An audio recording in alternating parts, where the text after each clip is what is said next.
We now shift our focus to Justin Trudeau, a leader whose grip on power seems to be slipping by the day, at least domestically, as he desperately looks for ways to keep his position intact. Is he also desperate to survive with pro-Khalistan political games?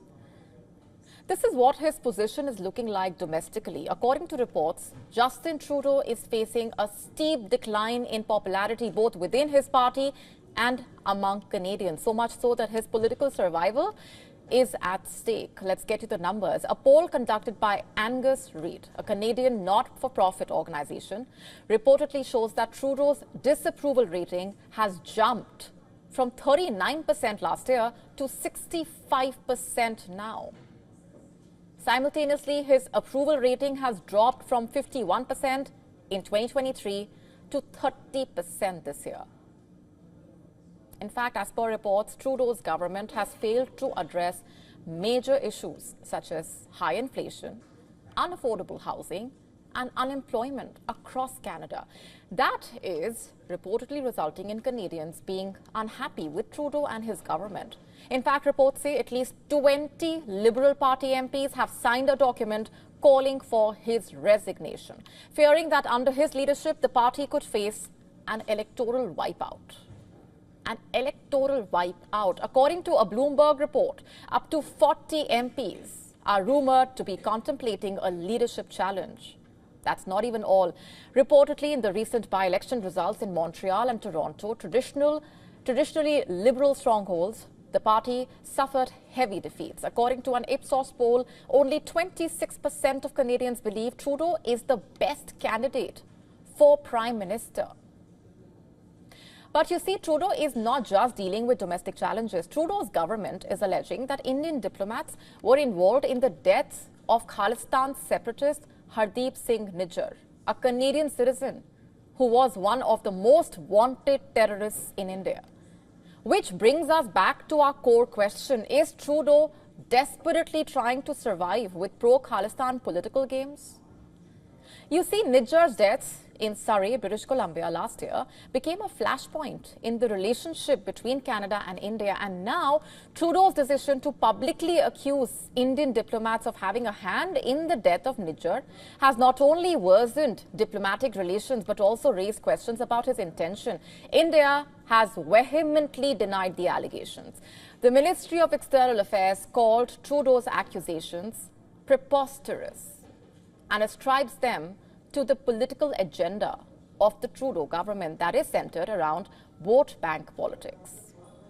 You see, the timing of Trudeau's allegations raises eyebrows, reports stating that this is not about Nijjar, but it's about securing votes.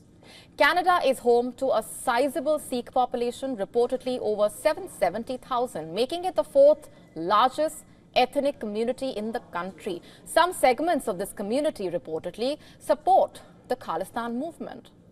As per reports, by advocating for their cause, Trudeau appears to be courting this key electoral demographic, especially at a time when his popularity is at an all-time low. And Trudeau has done similar such tactics, has carried out such tactics in the past.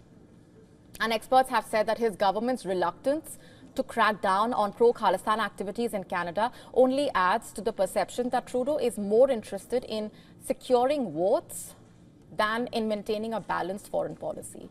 The situation reportedly has eerie parallels to the 1980s when Trudeau's father, Pierre Trudeau, who was the Prime Minister of Canada at the time, faced similar criticism for his handling of Sikh extremism. The elder Trudeau reportedly refused to extradite Talvinder Singh Parmar, the alleged mastermind behind the 1985 Air India bombing, one of the deadliest terrorist attacks in Canadian history. So was this all a calculated political move by Justin Trudeau? Reportedly, experts believe it was. By shifting the national conversation from his domestic failures, Trudeau may be attempting to deflect attention and rally support among key electoral groups. Trudeau's recent meeting with the Indian Prime Minister Narendra Modi in Laos also reportedly did not do much to ease the tensions. While Trudeau acknowledged the diplomatic strain, he insisted that the investigation into Nijjar's death would continue. But experts see this as a political maneuver an attempt to keep the spotlight on India and away from his mounting problems at home and his failures. And with the Canadian federal election due next year, the stakes could not be higher. Trudeau could be trying to quell a growing revolt within his party, manage an international diplomatic crisis, and convince Canadians that he is still the right man for the job, all while his approval ratings are in free fall. Come elections in 2025, this may no longer be about whether Trudeau can win the Canadian public back, but it may just be about whether such moves can help him hold on to his job. Regardless, it is clear Trudeau is running out of time, and what happens next is anybody's guess. To stay up to speed with the latest news, download the WION app and subscribe to our YouTube channel.